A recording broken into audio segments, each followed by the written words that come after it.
राज एक 10 साल का लड़का छोटी सी टोकरी में सिंघाड़े लेकर सुबह से गली गली सिंघाड़े बेचने घूम रहा था। लेकिन आज तो उसकी बोहनी भी नहीं हुई थी। सुबह से शाम के 7 बज रहे थे। अब तो पैर भी जवाब देने लगे थे। पेट में चूहे दौड़ रहे थे सो अलग। दोपहर में उसने थोड़े से सिंघाड़े खाए थे, लेकिन उससे उसका पेट नहीं भरा था। अब और सिंघाड़े खाने की उसकी इच्छा नहीं हो रही थी। रोटी सब्जी खाने की तीव्र इच्छा हो रही थी, लेकिन जेब तो खाली थी। रोटी सब्जी कहाँ से लाए? अचानक उसे अग्रवाल आंटी की याद आई। वे अक्सर उससे सिंघाड़े, सीताफल, जामुन, जाम आदि खरीदती थी। उनका स्वभाव बहुत ही अच्छा था। राज ने सोचा कि आज उनके यहाँ चलकर उनसे कुछ मदद मांगता हूँ या खाने को कुछ देने कहता हूँ। बाद में जो वो फल खरीदेंगी तो उनसे पैसे नहीं लूँगा, हिसाब बराबर हो जाएगा। यही सब सोचते सोचते वो अग्रवाल आंटी के घर की तरफ मुड़ गया। उसे बाहर आंगन में ही उनकी 5 साल की बेटी चिंकी ठंड से ठिठुरती हुई दिखाई दी। वो सोचने लगा कि आज चिंकी ने स्वेटर क्यों नहीं पहना। चिंकी, इतनी ठंड में तुम इस तरह बिना स्वेटर पहने बाहर क्यों बैठी हो?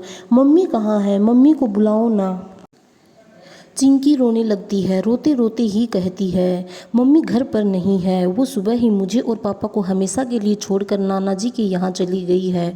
तुम्हारे पापा कहाँ हैं? पापा खाना बना रहे हैं। क्या तुम चाहती हो कि तुम्हारी मम्मी वापस आ जाए? हाँ, मुझे मेरे मम्मी की बहुत याद आ रही है। मैं मम्मी के बिना नहीं रह सकती। क्या तुम्हारे पास मम्मी का मोबाइल नंबर है? हाँ, मेरे स्कूल की डायरी में लिखा हुआ है।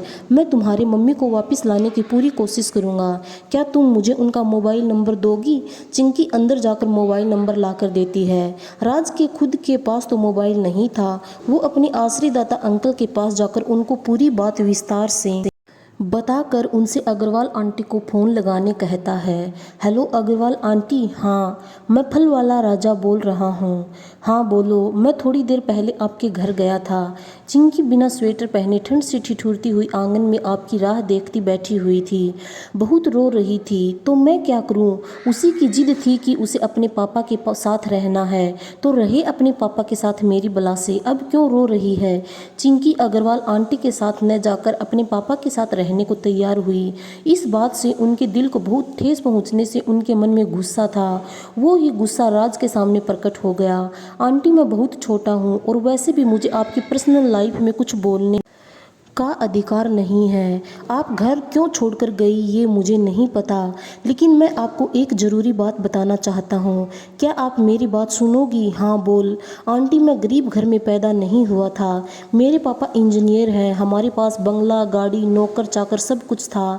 1 साल पहले तक मैं कॉन्वेंट स्कूल में पढ़ता था। सब कुछ बहुत ही अच्छा था। अचानक मेरे मम्मी पापा के बीच के झगड़े बढ़ गए और मेरी मम्मी घर छोड़कर नाना जी के यहाँ चली गई। मम्मी मुझे अपने साथ ले जाना चाहती थी, लेकिन पापा ने मुझसे कहा कि तुम्हारी मम्मी तो कोई कमाई नहीं करती, फिर तुम्हें क्या खिलाएगी? तुम्हारी स्कूल की फीस कैसे भरेगी? मुझे पापा की बातों में सच्चाई नजर आई और मैं मम्मी के साथ न जाकर पापा के पास रह गया।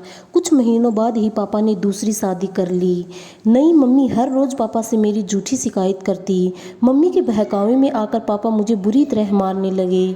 नई मम्मी कई बार मुझे खाना भी नहीं देती थी। मैं पापा से कुछ कह भी नहीं सकता था, क्योंकि पापा तो पूरी तरह नई मम्मी के ही कहने में थे।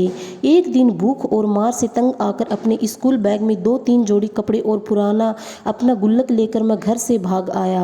मेरे पास मम्मी का फ़ोन नंबर भी नहीं था।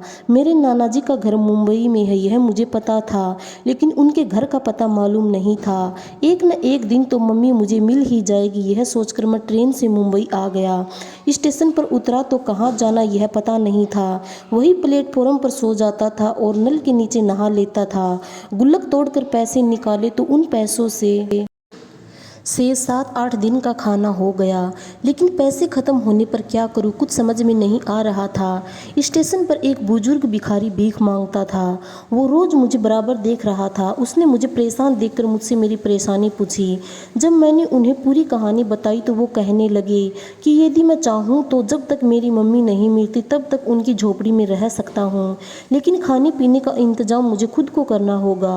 मैं उनके साथ भीख भी मांग सकता हूँ। आंटी, चाहे कुछ भी हो जाए, लेकिन मैं भीख नहीं मांग सकता था। मैंने अंकल से कहा कि वो सिर्फ मुझे रहने के लिए जगह और एक छोटी टोकरी दिला दें। मैं हर रोज़ गली गली जाकर फल बेचा करूँगा। इस तरह मैं फल बेचने लगा। आंटी कहीं चिंकी भी मेरी तरह है?